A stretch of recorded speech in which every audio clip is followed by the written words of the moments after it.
Fala galera, tudo certo? Passando aqui rapidinho, só para pedir para vocês aí o like e para se inscrever no nosso canal, que isso ajuda muito a produção do nosso conteúdo, beleza? Valeu, espero que gostem aí do vídeo. Fala galera, mais um vídeo no canal e hoje a gente vai trazer um conteúdo que já trouxemos uma vez, eu tinha prometido trazer de novo, então aqui está. Vamos falar um pouquinho mais de basquete, vamos falar mais um pouquinho sobre NBA, né, mais especificamente sobre os confrontos aí que ocorreram nas semifinais de conferência. Vamos dar um parecer, fazer um recap geral do que foram esses 4 confrontos e do que esperar das finais. E aí, obviamente, eu já prometo de novo, depois que as finais de conferência estiverem finalizadas, a gente vai voltar aqui para falar sobre elas e sobre a grande final da NBA. Beleza? Então vamos lá fazer confronto por confronto. Primeiro eu vou começar com o que talvez seja o mais fácil de falar, o que menos tem conteúdo, que é o que está aqui, né? Aqui. Boston Celtics contra Cleveland Cavaliers. O seed 1 contra o seed 4. Né? O confronto acabou 4-1 e isso meio que já era esperado. Né? O Cleveland ele era um time bom, só que um time muito jovem, que tinha uma grande estrela, né? O Donovan Mitchell. E ele até tentou. E eu acho que chegar às semifinais é um retrato disso. O time talvez tenha chegado mais longe do que deveria, digamos assim. Pegou, né, o Orlando Magic na rodada anterior. Conseguiu vencer também meio que na Bacia das Almas. Se o Orlando tivesse passado, teria sido igualmente justo. E pegou um Boston Celtics que, assim, é cotado para ser campeão. Agora, eu já não sei mais se tanto assim, porque a gente viu também de outros times algo muito impressionante. Só que era o seed 1 com o maior número de vitórias de toda a NBA. Ele vinha sendo basicamente um time imparável. E mesmo dentro dos playoffs ele demonstrou isso. O Boston não teve dificuldade nenhuma, né, até agora. Perdeu sim um jogo, é verdade, para o Cleveland. Mas em nenhum momento você via de fato um risco do Boston ficar fora das finais de conferência.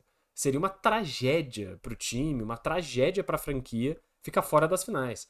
Porque o time é montado para isso. É um time com o Jason Tatum jogando muita bola, o Jaylen Brown jogando muita bola, o Drew Holiday trazendo uma solidez defensiva que talvez fosse o que faltava para esse time do Boston em anos anteriores. Além de outros caras, como por exemplo o Derek White, jogando muito como um coadjuvante ali, né, desses principais nomes. O Porzingis, que está sofrendo muito com lesão, mas também está tentando dar um papel mais de homem alto para esse time, que era uma coisa também que talvez faltasse nos anos anteriores, aquele mais poste dentro do garrafão. Isso faz com que o Celtic seja uma força quase que imparável. E pegando o Cleveland, que é um time mais fraco, né? E agora nas finais, um outro time que muitos considerariam também de longe o mais fraco de todos eles. O mais fraco, talvez, desses 8 das semifinais é o Pacers, que é o próximo que a gente vai falar, né? Que é o que está aqui. Opa! Pô, é muito difícil fazer isso porque o vídeo é invertido, né? Tá aqui no canto, né? Aqui. Pronto. Lá para baixo. Que venceu do New York Knicks. Conseguiu um 4-3 contra o Knicks, quebrando o mando de quadra em Nova York, né? Dentro do Garden. O Knicks tinha tudo para conseguir. Tudo para conseguir. O time estava bem encaixado, sim, sofrendo um pouco com questão, não bem de lesão, mas de cansaço, de fadiga. Isso afetou muito o Knicks. A principal estrela sendo o Jalen Brunson, que jogou muita bola, sim, só que parecia estar sentindo a série já nos últimos jogos. Esse último jogo dele não foi legal. Não quer dizer que ele não fez a parte dele, mas ele não fez 40 pontos, como se fizesse, pudesse ter vencido, sabe? Tipo, faltou essa estrela para ele nos jogos decisivos. E é muito brutal com o Knicks perder esse jogo 7 em casa. Porque é um time que, mesmo sendo muito grande na NBA, no quesito de história, no quesito de torcida, ele é um time extremamente sofrido nos últimos anos. O Knicks ele não consegue vingar. Ele sempre, quando parece que vai conseguir, ele falha. E às vezes ele nem parece que vai conseguir. E esse ano foi outro que ele parecia que ia conseguir. O confronto Nova York-Boston outra vez, né? Uma final de conferência absurda, e ele falhou de novo e acabou perdendo em casa no jogo 7 pro Pacers, que é um time que não tem nenhuma grande estrela, né? Um time que tem, talvez, nas suas principais estrelas, o Pascal Siakam e o Tyrese Haliburton. Só que eles também não estão fazendo jogos colossais. O Siakam até fez alguns jogos colossais, sim. Mas o Haliburton, né, ele não fez ainda um jogo de 50 pontos, um jogo bizarro, fora da caixa. Ele faz bons jogos. Só que o coletivo do Indiana Pacers, ele funciona de fato de uma forma inacreditável, né? Venceu do Milwaukee Bucks, que era um contender talvez pro título, venceu do Knicks, que era um outro contender pro título, e agora vai enfrentar o grande desafio, né, que é o Boston. Cara, se Indiana conseguir eventualmente vencer essa temporada da NBA, é uma campanha histórica, é uma campanha para se repensar como se montam times. Porque ele foi montado com muitos jovens, com jogadores de extremo potencial, peças que encaixaram perfeitamente na necessidade que o time precisava, como o Siakam, que chegou agora, né? E o time simplesmente é uma máquina. Ele faz uma quantidade de pontos, se eu não me engano, é o time que tem mais pontos por jogo da NBA. Tem, na teoria, o melhor ataque da competição. Não é a melhor defesa, é certo, só que faz muitos pontos, é um time extremamente eficiente. E eu vi isso em primeira mão em alguns jogos, como eles matam bola de três em sequência e vários jogadores. Não é um cara, não é que você tem um Stephen Curry que tem um aproveitamento absurdo, mas você pode dobrar nele e ele não vai jogar. Então, todos os caras parece que botam bola de três, infiltram, marcam muito. Existe muita dedicação inerente nesse time do Pacers, né? Que é um diferencial. É você ter um coletivo que funciona muito bem, sem necessariamente o jogo ter que rodar ao redor de uma peça X, que pode fazer com que o time venha a perder tudo. Assim, a série, na teoria, né? Então, vou falar primeiro dessa final de conferência aqui. Na teoria, o Boston deve atropelar novamente, assim como fez com Cleveland, por exemplo. Mas o Pacers já mostrou que ele tá aí pra ganhar de cachorro grande. Ele ganhou do seed 2 e ganhou do seed 3 e agora vai pegar o seed 1. É literalmente uma escadinha, né? Foi o 3, o 2, agora é o 1. Vai ser o suficiente? Não sei. Quase perdeu pro Knicks, então talvez esse pouquinho seja um diferencial pro Boston fechar em 4-2 a série, até em 4-3 a série. Mas, cara, eu acho que vai ser muito mais disputado do que a gente esperava no início. No início você esperaria que um 4-0 fácil, sem graça, e segue o baile. Eu não acho que isso vai acontecer. Eu acho que o Indiana vai conseguir fazer grandes jogos. Se vai ser capaz de vencer ou não, é um pouco mais incerto. Mas ele já mostrou, na prática, agora, que é capaz de ganhar. Então, cara, não consigo prever o Boston atropelando o Indiana. Por histórico recente, eu diria que esse confronto tende ao Boston, é claro. Eu colocaria 4-2. Eu acho que um 4-2 ou 4-3 pro Boston Celtics. Uma série séria e, cara, com emoção. Eu acho que vai ter sim um pouco de emoção nessa série. Thunder, o OKC contra o Mavericks de Luka Doncic, né? Cara, o Dallas fechou em 4-2 a série. Uma série absurda, né? Jogos excelentes de basquete, realmente uma coisa assim fantástica. E o Luka Doncic jogando muito basquete, muito basquete. Ele tá com uma lesão no joelho, né? Ele não tá 100%, tá quase que num sacrifício, mas mesmo assim ele é um diferencial absurdo ainda.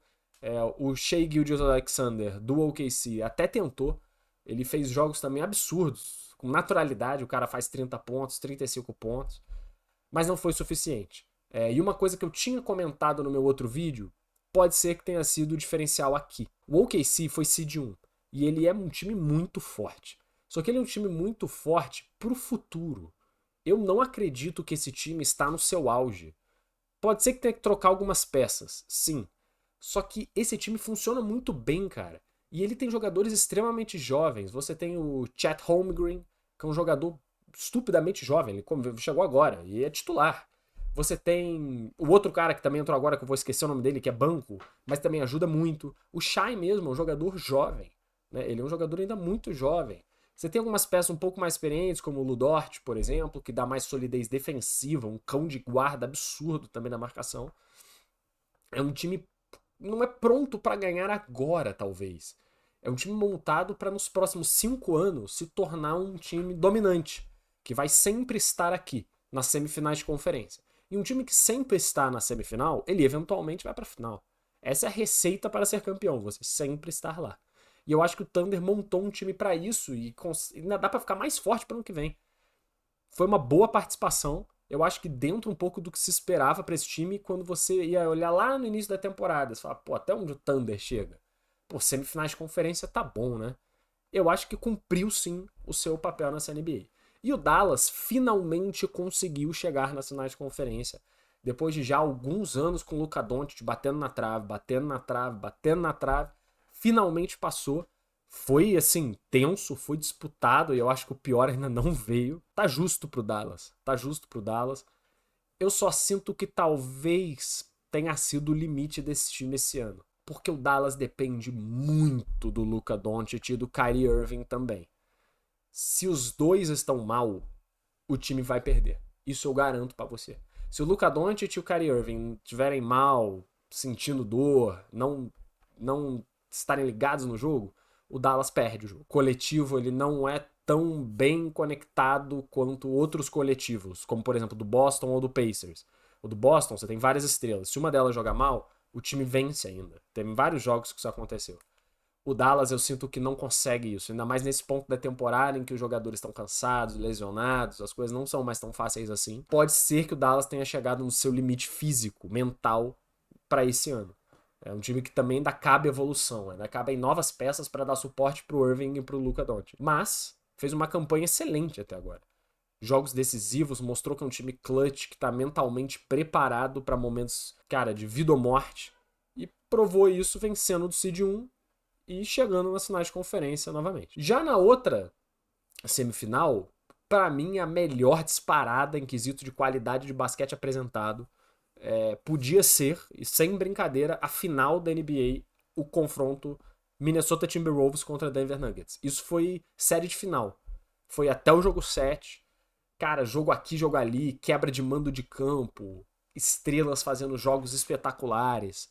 O Jokic e o Jamal Murray, cara, levando esse time até o limite, porque eles são muito diferentes. O Jamal Murray muito mais em playoff, por algum motivo que eu não sei explicar, e o Jokic porque é um dos melhores de todos os tempos do esporte, a verdade é essa. Ele é extremamente diferente.